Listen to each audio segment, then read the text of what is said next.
au bout de 2 années, tous les pays auront 8 votes. Non, non, c'est chaque année. C'est chaque année. C'est chaque année. Et l'année qui suit, est-ce Alors, qu'ils gardent les mêmes votes ou bien s'ils ne participent pas ou... Non, je vous explique. Donc, chaque année, le compte revient à 0. Ah, ok, c'est très bien. Merci, Edou. Tu m'as répondu. Il faudrait que ça soit clair. Parce que Oui. là, il n'y a aucune phrase qui dit que le compte sera à 0 chaque année. Alors, dans la proposition elle-même, c'est bien là-bas, donc dans la proposition elle-même, mais ici pour l'explication, donc peut-être que j'ai oublié de mentionner cela, mais merci beaucoup pour la question. Donc, ça C'est nous donne très important. C'est très d'éclaircir important. ce point-là. Donc, les votes sont chaque année. Chaque année, les votes retombent à 0. Donc, c'est par rapport à la participation de vos équipes nationales dans ces compétitions-là. Et donc, c'est comme ça qu'on calcule le nombre de voix que vous avez. Et c'est publié en janvier, la première semaine de janvier de chaque année.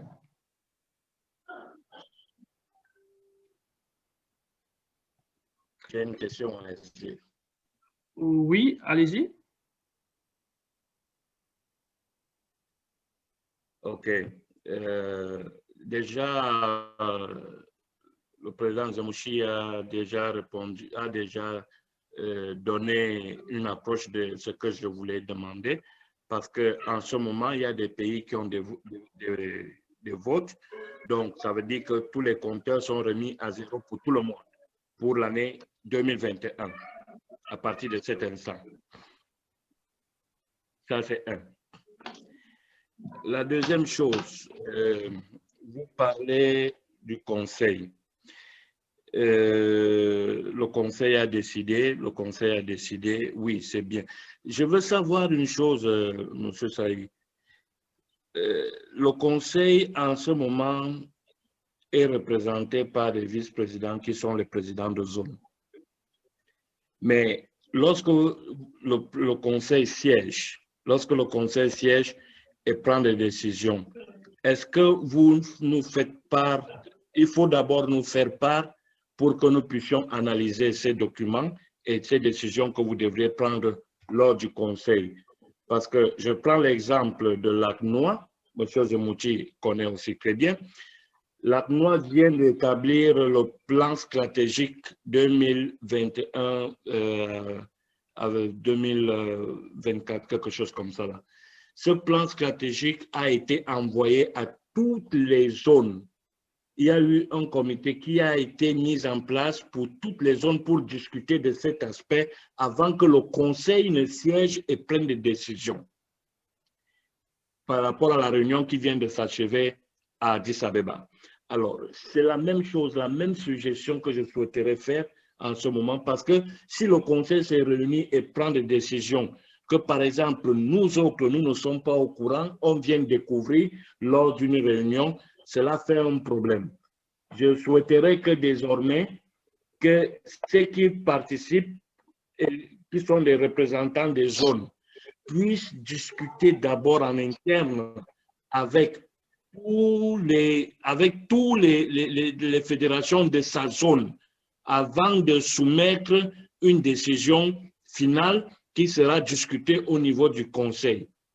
Parce que si le conseil siège et prend des décisions sans consultation des fédérations, nous assumons seulement ce que vous dites et nous allons seulement comme des canotons qui suivent la mer calme. Merci beaucoup.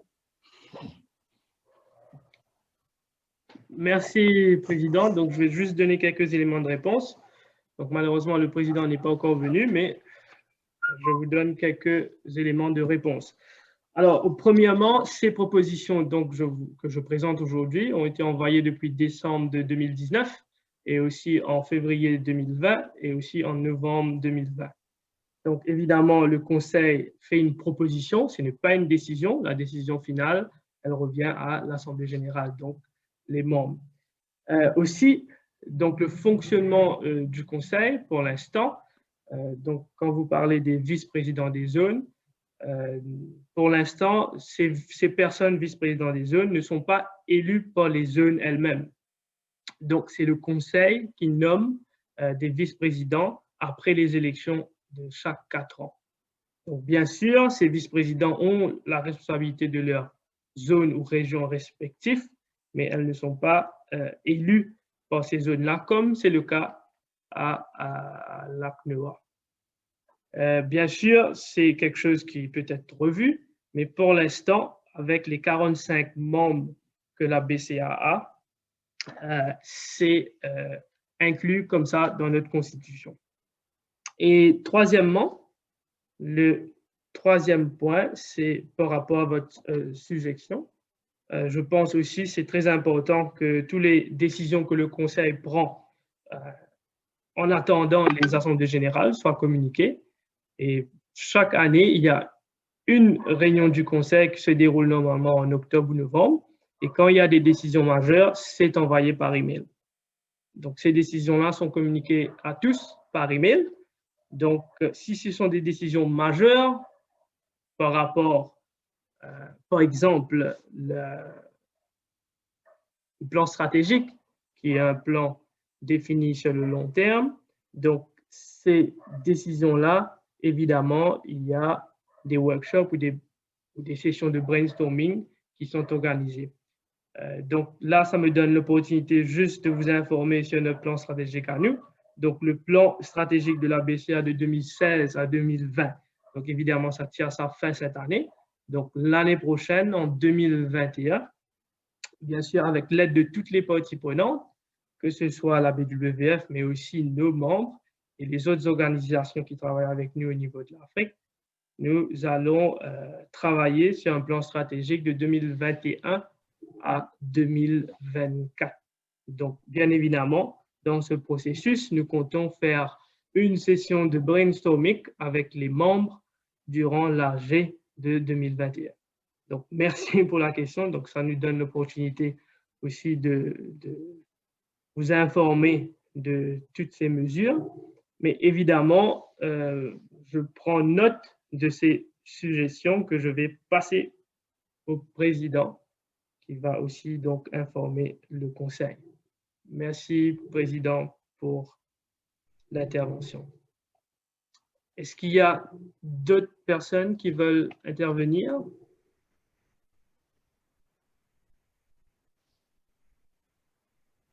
Je vois… Le président Monsef. Oui, allez-y, Monsieur Zemouchi. Merci, Edou. Edou, juste une question peut-être un peu très naïve. Pour motiver les pays à avoir plus de votes, c'est-à-dire pour qu'ils puissent gagner plus de votes, est-ce qu'on ne peut pas rajouter une clause pour les organisateurs des grands événements, championnats d'Afrique?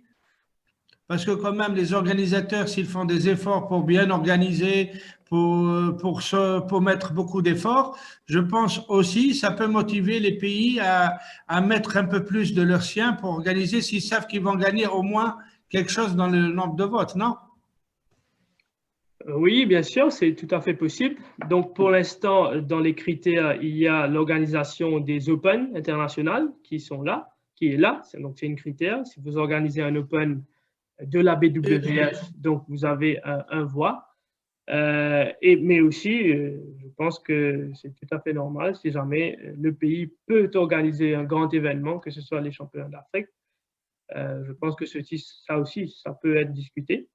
C'est-à-dire, on peut parler de la BCA, pas de la BWF. Je connais les règlements de la BWF, mais la BCA, je pense qu'elle doit inclure un motivateur parce que participer, c'est un peu facile pour gagner des voix, mais organiser, c'est un effort qu'un pays met et je pense que ça serait une très bonne chose d'encourager les pays à organiser de grands événements comme cela et de gagner quelque chose dans l'organisation. Effectivement, Monsef, mais il ne faut pas oublier que toutes les compétitions internationales que nous faisons sont sous l'égide de la BWF. Donc, quand vous dites que ce n'est pas la même chose, donc c'est la même chose. Donc, toutes les compétitions Open, par exemple l'Open de l'Algérie, c'est une compétition de la BWF. Donc, c'est important que les règlements de la BWF soient appliqués, que ce soit au niveau technique, mais aussi au niveau organisationnel. Donc, je prends effectivement. Je sais que c'est sous la BWF, mais je parle en tant que BCA, comme on a changé des clauses, pour le nombre de votes, etc. Est-ce qu'on ne peut pas rajouter quelque chose dans ce sens-là? Non, c'est ce que je vous dis. Donc, si vous voyez les critères pour l'instant, donc organiser un Open international qui est en lui-même un grand événement. Donc, un Open international, c'est une compétition qui est approuvée par la BWF. Donc, ça, c'est inclus maintenant. Et comme je vous ai dit, je pense aussi que c'est une bonne idée peut-être d'ajouter un critère sur les organisations des championnats d'Afrique, senior ou autre. Et je prends note. Donc, je vais donc informer le président et le conseil. Est-ce qu'il y a d'autres questions ou suggestions?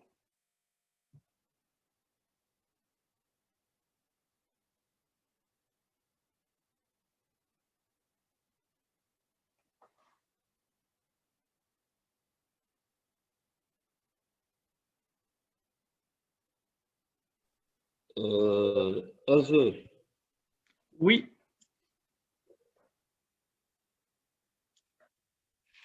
Je m'excuse un peu, je ne sais pas, peut-être que je vois mal. Vous avez fait un peu état de différentes dispositions pour le maximum de 8 votes.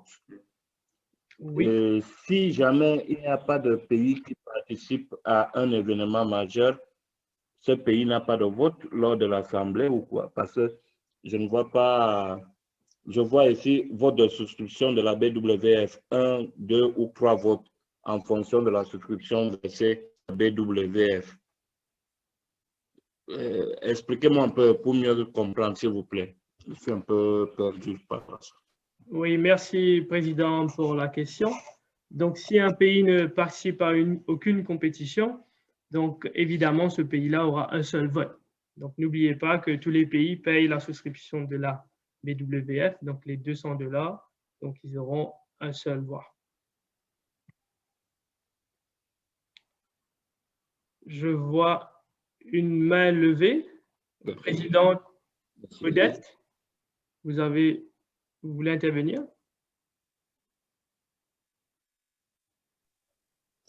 Oui, bonjour à tout le monde. Est-ce que vous m'entendez? Très bien, allez-y.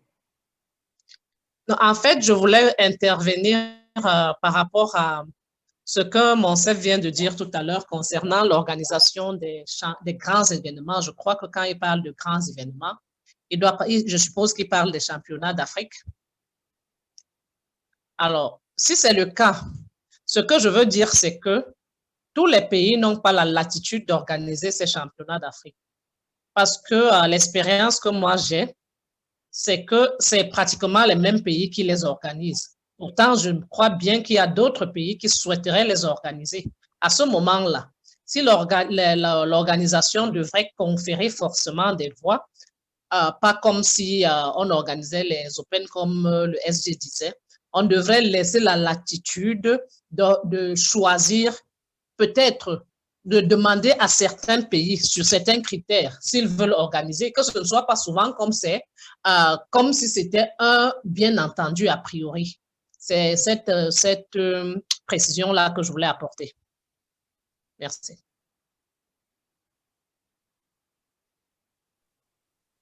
Merci, Présidente, pour l'intervention. Effectivement, je pense que nous l'avons déjà mentionné aussi mardi.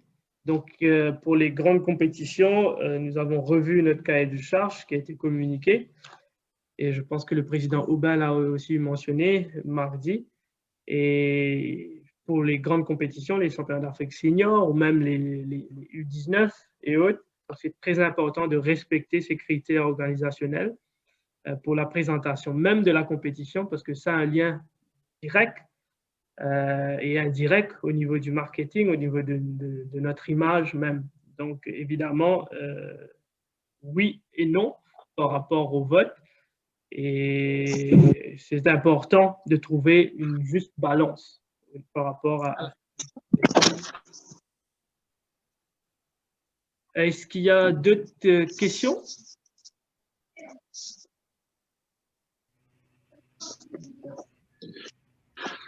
شحالك يا خالك ما فين هاي الصورة اللي تمشي معك فيديو الرئيس معها براو انت ماشي اذا شارش براو ولا اللي طاحت عند الناس في اللجنه الاولمبيه الشريعه والسفرات. Président El Hassan, vous parlez arabe, mais je pense que c'est... Ça y est, le président Christophe a une question. Oui, président Christophe, allez-y. Oui, bonjour tout le monde. J'avais une question. Est-ce qu'un pays membre peut organiser une compétition, une grande compétition, je parle des championnats d'Afrique ou... Oui, merci, président, pour la question. Bien sûr, donc à chaque fois où il y a un grand événement, une grande compétition, donc vous devez faire l'application. Donc il y a un formulaire qui est envoyé à tous les membres. Donc si vous voulez organiser ce championnat-là, je prends l'exemple des championnats d'Afrique senior, c'est chaque année. Donc au moins un an avant, il y aura le formulaire. Donc vous devez remplir le formulaire et inscrire toutes les informations demandées. Et après cela, une décision est prise avec donc, qui va organiser ces événements-là. Donc, il y a un processus et toutes les communications sont envoyées par email et tous les pays, tous les 45 pays peuvent postuler pour organiser peu importe quels événements, championnat de la BCA. Évidemment, comme j'ai dit, il y a des critères aussi à respecter au niveau organisationnel. Et ce sont par rapport à ces critères-là que les décisions sont prises pour le choix des organisateurs. D'accord, merci. Et j'aimerais juste préciser une chose. Président Christophe, c'est surtout par rapport à vous, donc la Réunion qui est un membre associé. Donc, les membres associés pour l'instant, on a 2 en Afrique. Donc, il y a le Sénégal aussi qui est là. Et donc, ces 2 pays-là, ils n'ont pas le droit de vote. Donc, vous verrez dans chaque année, au début de l'année, le nombre de voix est 0 pour la Réunion et le Sénégal. Oui. Je pense qu'on l'a mentionné mardi aussi. Ouais. Merci, monsieur le secrétaire général. Merci, président. D'autres questions?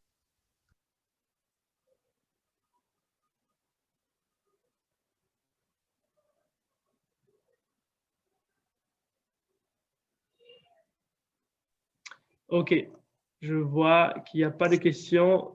Je continue. Donc, la section 4 de la Constitution, elle concerne le Conseil.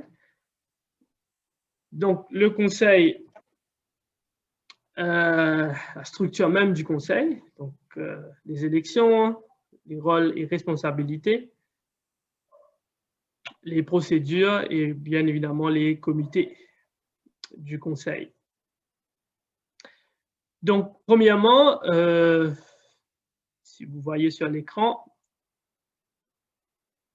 la commission des athlètes, le président de cette commission, la proposition, c'est de le rajouter comme un membre à part entière du Conseil, donc quelqu'un qui a le droit de vote. Il n'y a pas longtemps, la BCA a créé une commission des athlètes.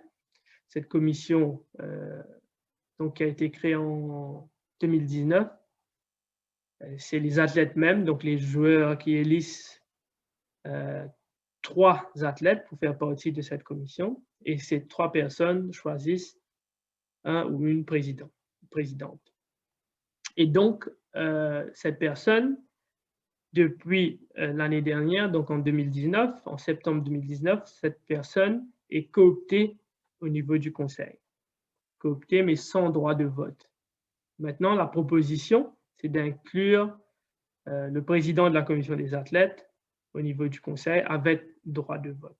Donc ça, c'est le premier élément. Deuxièmement, et ça c'est très important, je vous demanderai votre attention ici. Alors, durant le processus avec la BWF, donc, on a constaté que notre constitution n'est pas en ligne avec celle de la BWF par rapport à notre cycle. C'est-à-dire, pour l'instant, le président de la BCA, c'est lui qui est automatiquement le vice-président de la BWF pour la zone Afrique. Dans la constitution de la BWF, ce poste, donc le poste de vice-président Afrique, le cycle commence généralement 1 an avant les Jeux olympiques, c'est-à-dire le cycle a commencé en 2019 pour se terminer en 2023. Mais nous, notre cycle commence 1 an après les Jeux olympiques, c'est-à-dire la dernière fois qu'on a eu les élections pour le président et les autres membres du Conseil, c'était en 2017. Et l'année prochaine, en 2021, on aura les élections encore une fois pour élire le président, le vice-président et tous les autres membres du Conseil. Donc là, ça crée un problème parce que les deux cycles ne sont pas synchronisés. Et pour régler ce problème, donc la proposition est d'aligner notre constitution et les deux cycles en même temps. C'est-à-dire de changer le cycle qu'on a, donc commencer 2017 pour terminer à 2021. Et donc, normalement, on aurait dû avoir un cycle 2021 pour aller à 2025, ainsi de suite. Mais là, c'est d'avoir donc un cycle de transition, donc un mandat de transition de 2 ans, 2021 à 2023, et à partir de 2023, d'avoir le nouveau cycle qui va être un mandat de 4 ans, 2023, 2027, ainsi de suite. Donc, je répète, la proposition, c'est de changer le cycle de 4 ans qu'on a. Pour l'instant, c'est 2017 à 2021. La proposition, c'est d'avoir un cycle transitoire, donc un mandat de 2 ans seulement en 2021 pour 2023, et à partir de 2023, d'avoir un mandat de 4 ans normalement, et donc être en ligne avec la constitution de la BWF. Donc ça, c'est la proposition, c'est inclus dans le document qu'on vous a envoyé. Et évidemment, je continue avant de vous laisser la parole. Le mandat transitoire, donc c'est 2 ans, 2021 à 2023, ne va pas compter dans le critère de durée maximale du mandat du président, du vice-président et du trésorier.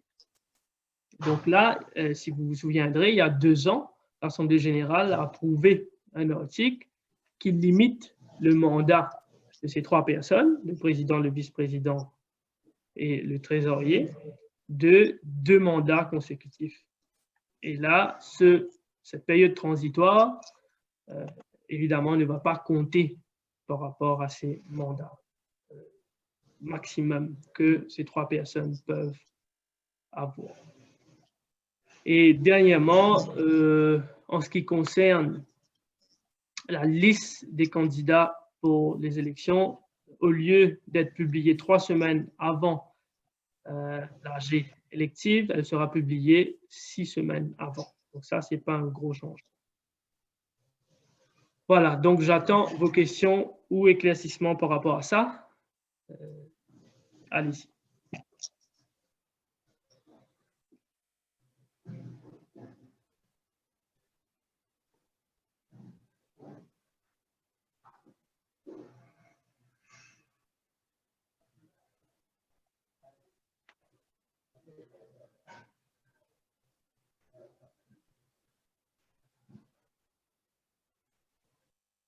Je ne vois pas de questions.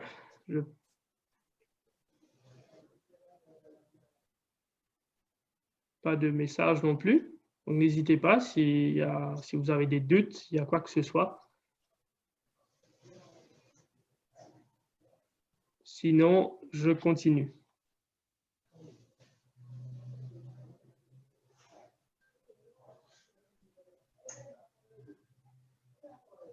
Donc, je continue. Alors, le comité exécutif, les dispositions administratives et les dispositions financières. Donc là, deux points majeurs. Premièrement, la composition du comité exécutif. Donc, actuellement, c'est composé de 7 personnes, incluant le président, le vice-président, le trésorier et 4 autres membres du conseil. Donc, la proposition, c'est d'inclure les présidents des différents comités. Donc, le président lui-même, le vice-président, les trésoriers et les présidents des différents comités. Premièrement. Et deuxièmement, ça concerne les dispositions financières avec la cotisation de la BCA. Donc, il y a quelques années, la BCA a introduit une souscription pour quelques membres seulement en Afrique. Et là, donc, il y a une proposition d'annuler cette cotisation. Donc, le pourquoi?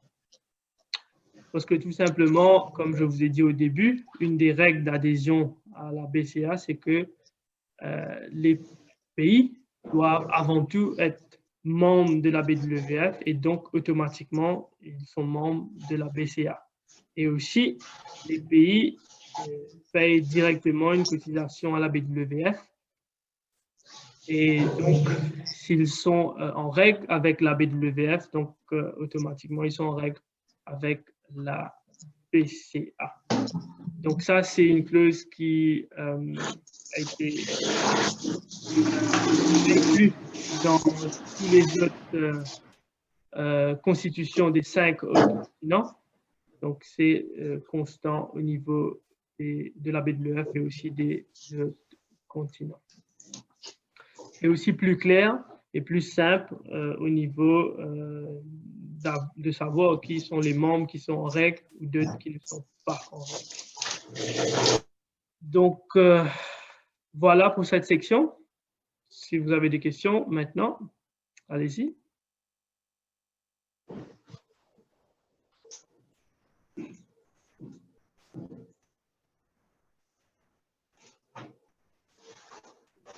Tahir, présidente Odette, demande la parole. Allez-y, président. Oui, mon propos, c'est sur le dernier point concernant l'annulation des cotisations de la BCA. Je voudrais attirer l'attention de tout le monde sur le fait que tout le temps, nous réclamons notre autonomie.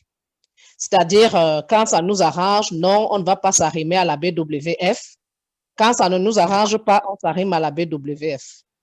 D'accord, on commence à être membre de la BWF, mais on appartient à une confédération. Et le fait qu'on appartienne à cette confédération, je crois que devrait nous amener à l'assumer en contribuant aux cotisations. Mais nous sommes pays membres. Est-ce que nous allons être pays membres tout le temps en train de demander, mais ne pas donner quelque chose? C'est ça ma question, ça c'est d'un. Et de deux, je souhaiterais que cette cotisation-là, si on la maintient, parce qu'en principe on devrait la maintenir, s'applique à tous les membres, pas à certains et non à d'autres. Voilà un peu ce que je voulais dire. Merci. Merci, présidente. Donc, non, c'est une règle universelle. Donc, c'est tous les pays, tous les continents, tout le monde. Donc, ça émane évidemment de la BWF. Et donc, c'est surtout, au fait, les problèmes que la BWF ou même nous-mêmes, les autres continents ont eu. Par exemple, si il y a un membre qui paye la cotisation de la BWF, mais ne paye pas la cotisation de la BCA, est-ce que ce pays-là, ce membre-là, est en règle avec la BCA? Si nous organisons une compétition, est-ce que les joueurs peuvent participer, donc les joueurs de ce pays-là, est-ce qu'ils peuvent participer à la compétition qu'organise la BCA? Parce que n'oubliez pas que la compétition que la BCA organise sont aussi des compétitions de la BWF, qui sont sous l'égide de la BWF. Donc, au niveau mondial, ça crée une confusion. Donc, évidemment, c'est pour cela que la BWF a pris cette décision.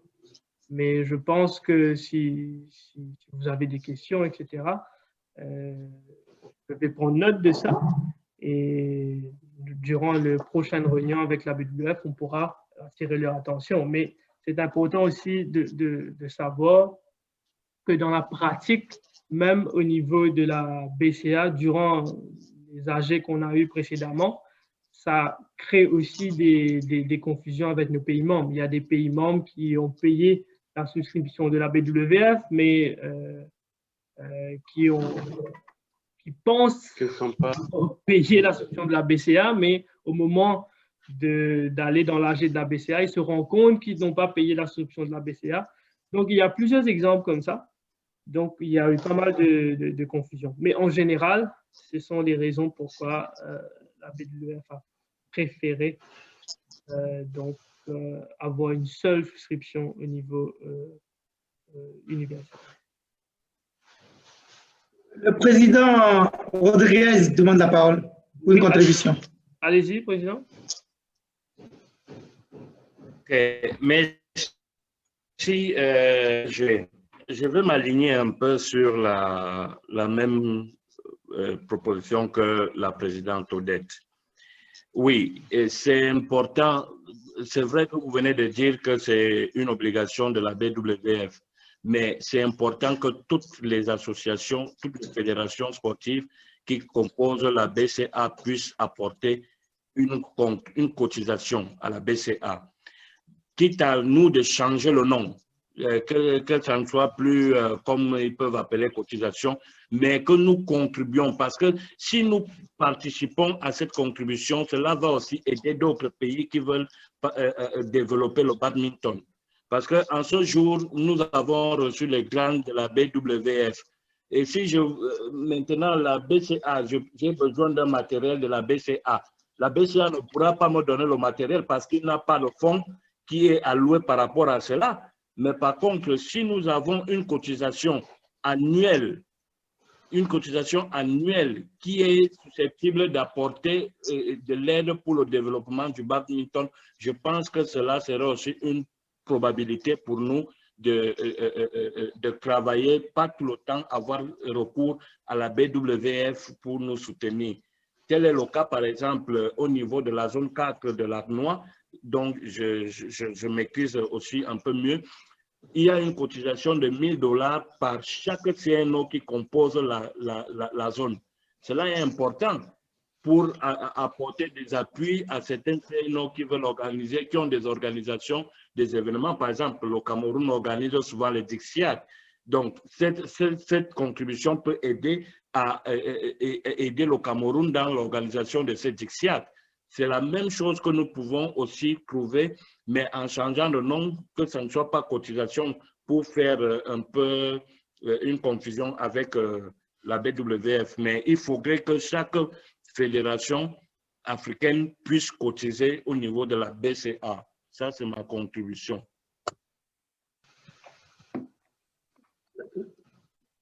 La présidente Odette demande la parole. Oui, merci, président Rodriguez. Allez-y, présidente. Merci, SG. Je voudrais attirer l'attention de tout le monde sur le fait que nous ne pouvons pas être membres d'une confédération et ne pas cotiser. C'est une association, tous les membres d'association cotisent. Dans nos fédérations, nous cotisons. Je dis ceci, ok, la BWF crée la confusion, mais si je reviens à une certaine période où on a eu à discuter beaucoup avec la BWF, SG, je vous rappelle, vous savez de quoi je parle. À un certain moment, il était question et demandait en quoi est-ce que nous sommes en règle, c'est-à-dire est-ce que nous avions payé les deux cotisations et les pays qui étaient en règle avaient à ce moment payé les deux cotisations. C'est nous qui faisons nos statuts. C'est nous qui décidons au niveau continental. Donc, si nous décidons qu'OK, la BWF a dit que la cotisation, c'est bon, on ne la paye pas. Je sais que beaucoup de pays africains, nous n'aimons pas payer les cotisations, c'est surtout cela, mais nous aimons tendre la main. La BWF va dire, OK, les Africains, on ne cotise pas au niveau continental, mais laissons aussi la BWF dire, à partir de maintenant, je vous impose certaines règles quand ça arrive. Est-ce que vous voyez ce que ça veut dire? Ne demandons pas l'autonomie quand ça nous arrange, s'il vous plaît. Donc, je suggère qu'on en parle et qu'on laisse chacun exister, le fait même d'exister à la BCA. C'est quoi exister à la BCA? Sinon, on devient BWF bis.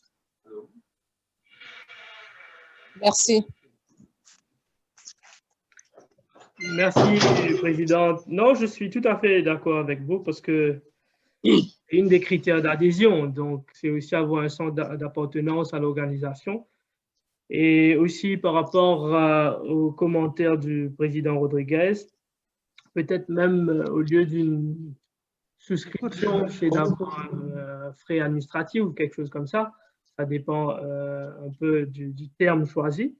Mais aussi, j'aimerais juste informer tout le monde qu'il y a pas mal de pays qui ont beaucoup de difficultés à payer ces souscriptions. Même les $200 de la BWF, pour l'instant, je peux vous dire qu'il y a pas mal de pays que chaque année, ils ont vraiment beaucoup de difficultés à trouver ces $200. Donc ça aussi, c'est une réalité. Mais n'empêche, je prends en compte les commentaires que vous avez faits, Madame la Présidente et aussi Président Rodriguez. Et je pense que c'est sujet à discussion, que ce soit au niveau de la BCA, mais aussi au niveau de la BWF. Je vois une main levée. Attendez un instant, il y a une main levée, donc c'est le président Abdoulaye. Après, je vous donne la parole, président Rodriguez. Merci.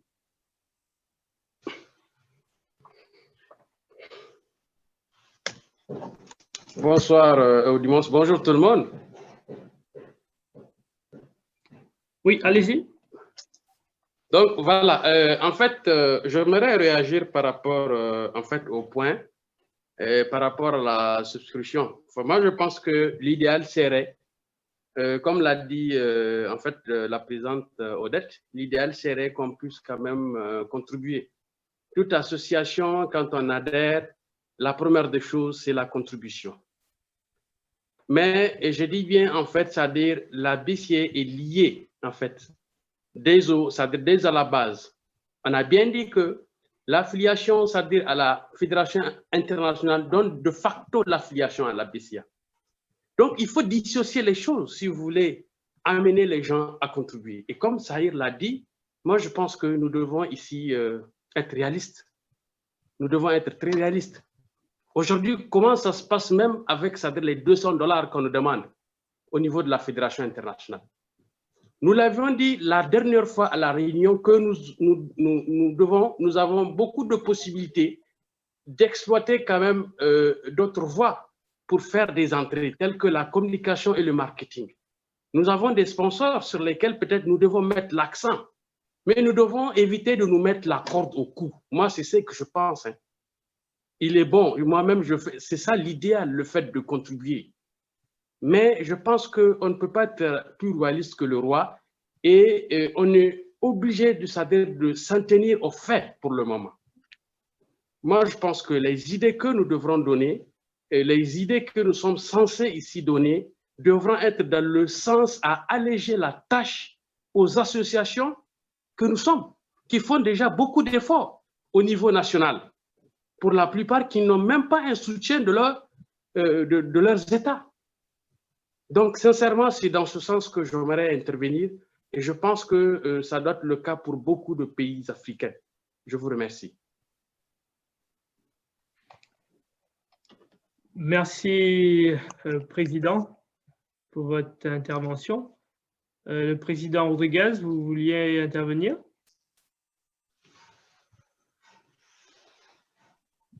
OK.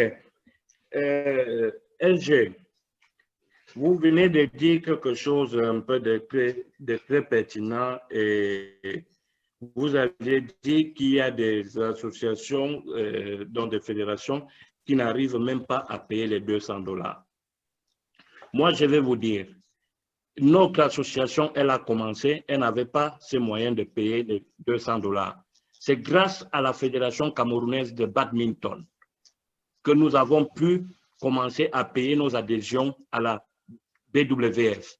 Et c'est le travail, c'est grâce au travail que nous avons effectué localement qui a amené et poussé notre gouvernement à commencer à nous soutenir. Mais après que la fédération camerounaise nous ait aidés, le comité olympique a le droit et les moyens de payer ses contributions parce qu'il y a des clauses qui sont des clauses d'aide au niveau du comité olympique. On ne peut pas dire aujourd'hui qu'une fédération affiliée au comité olympique n'a pas le droit de solliciter de l'aide pour les $200 afin de payer sa contribution. On doit maintenir cette contribution. On ne peut pas appartenir, on ne peut pas adhérer à une confédération si nous ne pouvons pas déjà avoir les moyens de payer cela. Ça veut dire que nous existons, nos bureaux sont dans nos véhicules. Non, il faut qu'on maintienne cela. On ne devrait pas vraiment la changer. Emmener notre voix au niveau de la BWF. Merci, Président, encore une fois pour l'intervention. Je vois une autre main levée. Et Président Abdoulaye, allez-y. Oui, donc en fait, merci. C'est pas pour, en réalité, c'est pas pour y avoir un débat par rapport à cette question. Et par exemple, ça veut dire qu'il y a un problème qui est là. Et il faut le dire. La présidente Odette le sait pertinemment. Il y a des structures qui sont là, des structures comme les nôtres, des associations comme les nôtres, qui jusque-là n'ont pas été affiliées par leur CNO, n'ont pas de subvention de l'État et n'ont pas de fédération sœur, tel que le cas de Rodriguez, en fait, qui peuvent, c'est-à-dire les aider aussi à payer leurs cotisations. C'est-à-dire, je prends juste un cas. Et je pense que beaucoup sont dans des cas similaires. Donc, sincèrement, ce n'est pas pour faire un débat par rapport à ça. C'est pour qu'on puisse juste mener une politique de nos moyens. Ça peut s'inscrire dans le long terme, mais j'ai dit pour le moment, il faut s'en tenir aux faits. Je vous remercie. Merci, Président, pour l'intervention encore une fois.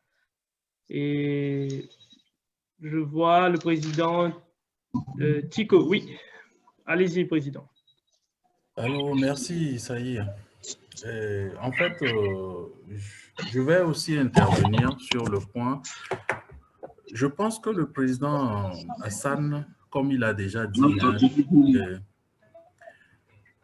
ce n'est pas pour polémiquer. Nous comprenons tous que nous faisons partie d'une association et que nous devons participer. Et c'est tout à fait normal. Les cotisations, ça existe un peu partout. Mais c'est que nous devons aussi tenir compte des difficultés des uns et des autres. Nul n'est paresseux, mais chacun fait ce qu'il peut par rapport à ce qu'il a. Et au fil du temps, je sais qu'on va y arriver. Et finalement, à la BCA, on aura aussi des cotisations pour ainsi garantir ou travailler sur l'autonomie que nous voudrons avoir. Ce n'est pas pour polémiquer, ce n'est pas pour dire non, nous ne voulons pas payer, mais qu'entre nous, on s'aide à pouvoir faire évoluer le badminton sans trop décourager ceux qui ont déjà le courage de prendre ces fédérations-là, qui sont des fédérations sur leur plan, très souvent sur le plan national, pas très considérées, et qui sont en train de travailler pour la promotion de ce sport que nous aimons tous. Donc, merci.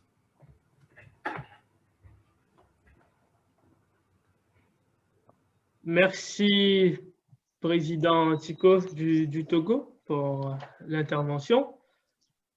Donc, avant de continuer, j'aimerais juste inviter le Président qui nous a rejoint. Donc, il vient de rejoindre la réunion.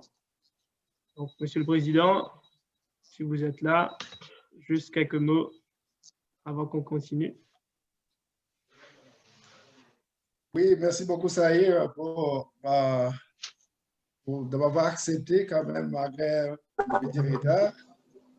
Je dis bonjour à tout le monde, bonjour, bon après-midi, mes excuses. Comme vous le savez, j'étais empêché, j'avais des réunions très importantes avec mon boss. Donc, c'est ce qui a fait que je n'ai pas pu vous joindre avant. Donc, merci beaucoup d'avoir accepté. Merci aussi à vous pour votre présence. crois que vous avez déjà commencé la réunion avec une bonne note. Donc, souhaitons que nous allons aboutir à une réunion vraiment, une réunion fructive. Donc, merci beaucoup et bon travail. Merci. Merci, Président, et bienvenue à la réunion. Donc, nous allons continuer. Donc, sur le point de la cotisation, donc vraiment, je pense qu'il y a différentes opinions que nous respectons tous. Et donc, je pense que les deux opinions majeures qu'on a eues sont tout à fait logiques et normales et dépendant des situations, des contextes respectifs dans des pays africains.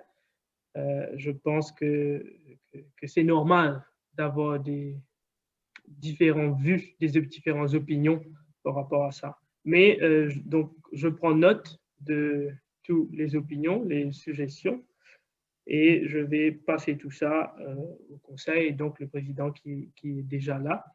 Mais je vais juste vous rappeler que les propositions qui sont là devant vous sont des propositions qui vous ont été envoyées depuis décembre, février, et donc là, novembre. Et la proposition, elle est devant l'Assemblée générale comme une seule proposition. Et donc, je pense, si, bien sûr, dans le futur, si nous devons organiser ce genre d'activité pour avoir les opinions de tout un chacun, je pense que nous le ferons. Et donc, je vous remercie pour ces interventions et ces suggestions. Je vais continuer avec la présentation en prenant bonne note de tout ce que vous avez vu. Donc, section 8 de la Constitution, c'est les dispositions juridiques. Donc, en juillet dernier, ces dispositions ont été approuvées par la Constitution de la BWF. Donc, ces propositions que vous avez devant vous, ces clauses et ces articles, c'est par rapport à des cas disciplinaires ou bien évidemment en cas de violation de notre Constitution. Donc, on a ces dispositions judiciaires. Actuellement, dans la Constitution de la BCA, vraiment, il n'y a pas grand-chose à ce sujet. Donc, à chaque fois dans le passé qu'on a eu des problèmes de cas de violation de la Constitution et des cas d'éthique, on s'est à chaque fois référé directement à la BWF. Mais maintenant, donc là, il y a ces additions dans notre Constitution qui sont d'ailleurs les mêmes choses dans toutes les constitutions des autres continents. Et là, je vais vous expliquer un peu comment les dispositions juridiques seront. Alors, si vous voyez sur votre écran, donc les dispositions judiciaires, il y a 3 types de cas qu'on peut avoir. Premièrement, ce sont des cas de gouvernance. Deuxièmement, c'est des cas liés au sport, donc sur le terrain elle-même. Troisièmement, c'est des cas d'éthique. Pour les cas de gouvernance, par exemple, c'est des violations directes de la Constitution. Ça peut être une contestation aux élections, des choses comme ça. Donc, dans ces circonstances-là, le cas sera référé au comité juridique de la BCA. Le comité juridique de la BCA va être composé de 2 membres du Conseil et 3 autres membres qui seront indépendants à la BCA. Et si jamais il y a des appels, des décisions de ce comité, elles seront à la BWF, donc le comité d'audition indépendant de la BWF. Deuxièmement, pour les affaires liées au sport, donc les violations des règlements des différentes compétitions, donc ces cas-là seront référés au comité disciplinaire sportif de la BWF. Donc, ce comité-là, elle comprend 5 membres du conseil de la BWF et un représentant de chaque continent. Ça, ce sont pour les affaires, pour les cas liés aux violations des règles des compétitions. Troisièmement, en ce qui concerne les cas d'éthique, ça peut être un cas de dopage ou violation du code d'éthique ou de la BWF. Et ces cas-là sont référés directement à la BWF et à leur comité indépendant qui prendront l'affaire. Et si jamais il y a des appels, ça sera directement TAS. Donc voilà pour les dispositions judiciaires qui seront incluses dans la nouvelle constitution. Et comme je vous ai dit, ces articles sont les mêmes articles, donc c'est le même système appliqué par la BWF et ainsi que les 5 continents. En ce qui nous concerne, donc si vous voyez, c'est surtout les affaires de gouvernance, donc les violations de notre constitution.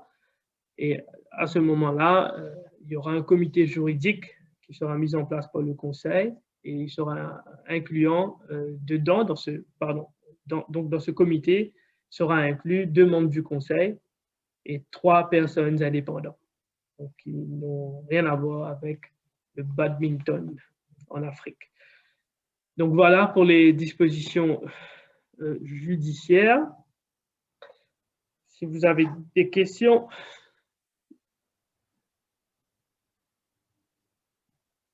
allez-y.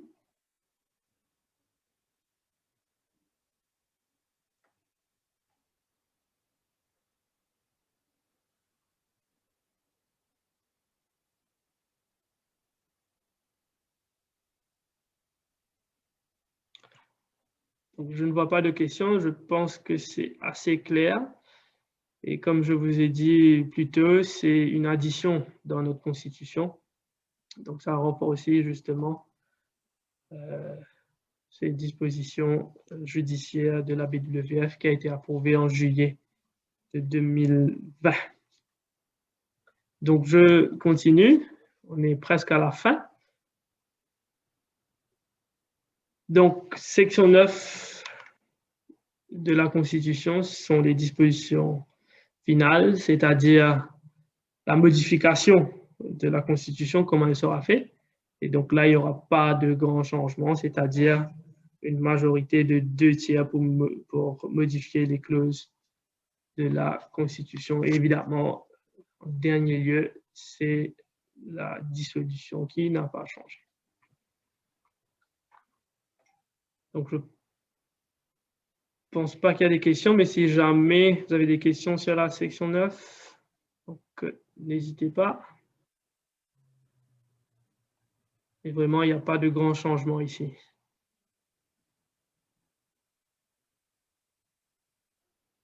OK. Donc, je continue. Donc, ce sont les propositions donc pour amender la Constitution, les propositions du Conseil qui a été approuvée par le Conseil après un workshop qui a eu lieu à Yaoundé, comme je vous ai dit au tout début, avec la BWF qui était représentée par M. Stewart Bory.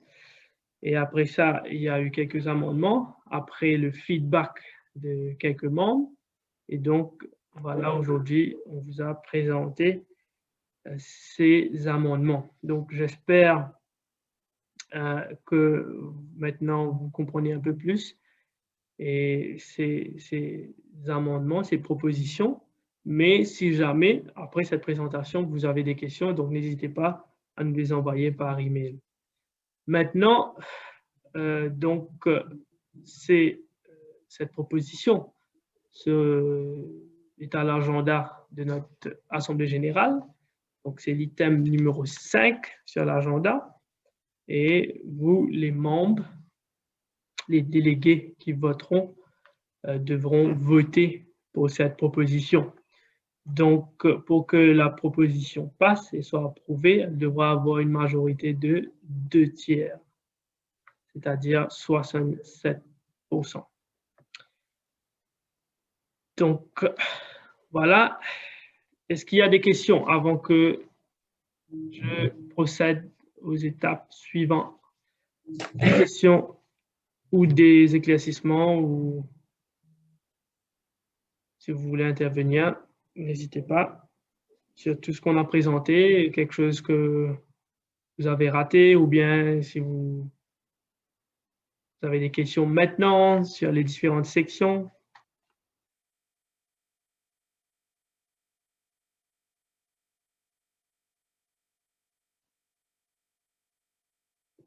Donc, comme je vous ai dit, même si après, ce soir, vous êtes en train de réfléchir, si vous avez une question, n'hésitez pas à nous les envoyer. Alors, les prochaines étapes,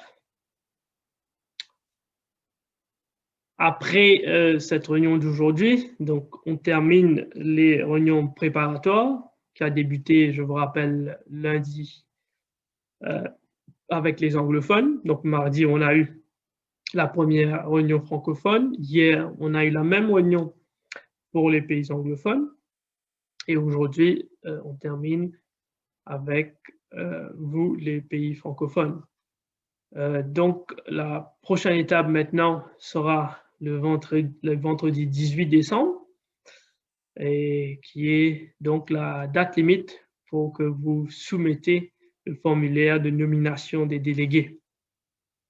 Mais encore une fois, je vous rappelle que c'est très important de le faire le plus vite possible. Nous travaillons avec une société qui s'appelle Lumi Global. C'est la société qui sera responsable pour tout le système de vote, sera en ligne. Et donc, c'est très important que nous avons les noms des délégués, surtout les noms des délégués qui voteront, parce que ces personnes-là, ils recevront le lien par email, et à ce moment-là, quand ils vont participer à la réunion, ils pourront voir l'option de vote à chaque fois qu'il y aura un vote. Donc, c'est les délégués votants qui pourront voter. Les seconds délégués et les autres personnes qui assisteront à la réunion n'auront pas la possibilité de voter. Donc, nous allons vous communiquer sur ces informations-là, bien sûr avant la réunion, mais là, je vous redemande, ceux qui n'ont pas fait, de nous envoyer le formulaire de nomination des délégués le plus vite possible. Ça nous permettra de préparer donc la réunion et surtout de coordonner avec l'UMI qui sera responsable du système de vote. Et le vendredi 18, donc après 14 heures, donc l'heure limite de recevoir les formulaires des délégués. Donc après ça, nous allons organiser un test pour le vote, pardon. Donc ce test-là, ça va être dans la soirée heure mauricienne.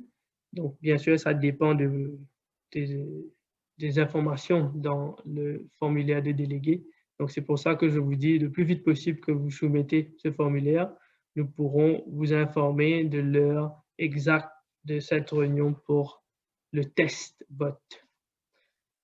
Et finalement, l'AG, c'est le samedi 19 à 2 heures de l'après-midi, heure mauricienne, qui est donc GMT plus 4. Donc c'est la même heure qu'aujourd'hui, c'est la même heure que mardi. Donc voilà pour les prochaines étapes en vue de l'AG. Des questions, mesdames et messieurs?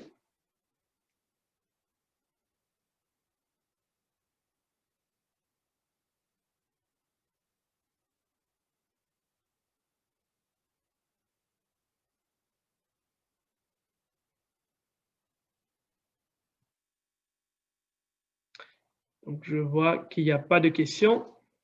Donc, avant de passer la parole au président, j'aimerais vous remercier, donc, chers amis, chers délégués, de votre attention et pour cette réunion qui a été très instructive pour nous, pour moi-même et aussi pour les différentes discussions qu'on a eues. Merci pour vos interventions et je vous souhaite une très bonne préparation en vue de l'AG. Merci à vous.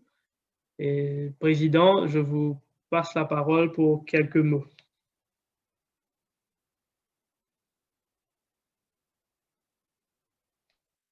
Merci beaucoup, Saïd, de m'avoir passé la parole. Malheureusement, je n'ai pas pu vous suivre les débats depuis le commencement. Je suis arrivé au point où il y avait la contribution qui a été faite par mes frères au sujet des cotisations de la BCA. Je ne sais pas exactement ce qui a été dit, mais au sujet de la cotisation de la BCA, en principe, normalement, si demain nous décidons d'avoir une certaine cotisation, mais cette cotisation ne doit pas nous empêcher ou bien priver certains membres de ne pas participer à des réunions ou bien de voter dans des réunions. Parce que comme vous le savez, jusqu'à maintenant, pour être admis à la BCA, les applications ne sont pas envoyées chez nous, à la BCA. Donc, nous faisons l'application avec la Fédération internationale qui, après lui, qui nous accepte et automatiquement, une fois que nous sommes acceptés par la Fédération internationale, nous devenons automatiquement membres de la BCA. C'est pour cette raison que la Fédération internationale nous a donné ce conseil de ne pas avoir plusieurs cotisations qui peuvent empêcher certains membres de ne pas participer à des réunions ou de voter. Par exemple, si à la BCA, vous ne payez pas la cotisation, cela vous dira que vous n'aurez pas droit à participer à des réunions de la BCA. C'est la raison pour laquelle on s'est dit que non, ce serait nécessaire d'avoir cette cotisation, la cotisation qui a été payée à la Fédération internationale. Et une fois que vous avez payé cette cotisation, donc vous avez droit à participer à des réunions de la BCA et en même temps de la Fédération internationale et de voter aussi. Donc, c'est un avantage pour nous aussi pour ne pas compliquer les choses. Et cela ne nous empêche pas. Si dans l'avenir, nous devons avoir cette sorte de cotisation au niveau de la BCA, il faut bien le définir. Pour que ça soit bien défini, quel sera le rôle de cette cotisation. Est-ce que si quelqu'un n'a pas payé cette cotisation, n'aura pas droit de participer à des réunions ou bien de voter? Donc, il ne faut pas qu'il y ait une association un rapport entre la cotisation de la BCA et avec la participation dans des assemblées générales. Aussi longtemps qu'il n'y a pas d'implication, donc on pourra avoir une cotisation. Donc, parce que pour le moment, on parle d'être en bon terme, bien good standing. Donc, cette cotisation de la BCA ne doit pas être un facteur pour être en terme avec la BCA. Vu que nous sommes les enfants de la Fédération internationale, on est né là-bas et puis la Fédération internationale nous remet avec la BCA pour prendre soin de nous. Donc, voilà un peu d'éclaircissement sur ça. Donc, on va toujours avoir d'autres cotisations. C'est important quand même d'avoir des cotisés et on verra ça dans l'avenir. Mais pour le moment, je crois que ce qui a été fait nous arrange quand même et ça arrange beaucoup de membres de savoir qu'une fois que vous avez payé la cotisation de la Fédération internationale, il donne accès à pouvoir participer dans les réunions et voter dans la réunion de la BCA et de la Fédération internationale. Voilà le seul commentaire que j'avais à faire d'après ce que je vais d'apprendre. Ainsi donc, je dirais merci beaucoup de la participation. Je crois que vous avez fait du bon boulot. Ça a été aussi de même pour hier avec les anglophones. Il y a eu beaucoup de questions. Et l'impression que nous avons eue, c'est que les gens, tous les membres ont bien compris exactement ce qu'on veut faire. Et de cela, je profite de l'occasion pour remercier le secrétariat avec son équipe pour le travail bien fait, parce que quand on parle de la Constitution, ce n'est pas toujours facile. Ce n'est pas toujours facile de communiquer, de passer des messages en relation avec les amendements de la Constitution. Mais la façon dont je vois les choses, la présentation a été bien faite, c'est clair. Et pour vraiment passer le message qu'on veut. Donc, je vous dis merci beaucoup. Merci pour le travail bien fait. Merci pour la participation. Jusqu'au 19 décembre, le jour de l'Assemblée générale virtuelle. Et je vous encourage à supporter les amendements de la Constitution parce que c'est un point très important pour nous.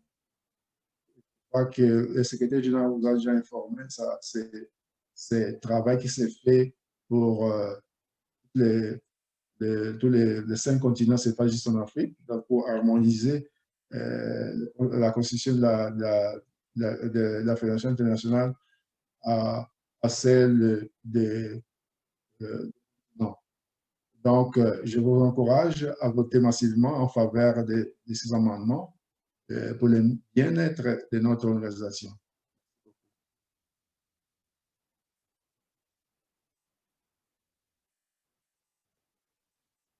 Alors, le secrétaire général, je te passe la parole pour conclure. Merci, Président. Et encore une fois, merci à tous pour votre présence aujourd'hui et pour vos différentes interventions. Donc, je vous souhaite une très bonne journée et à très bientôt.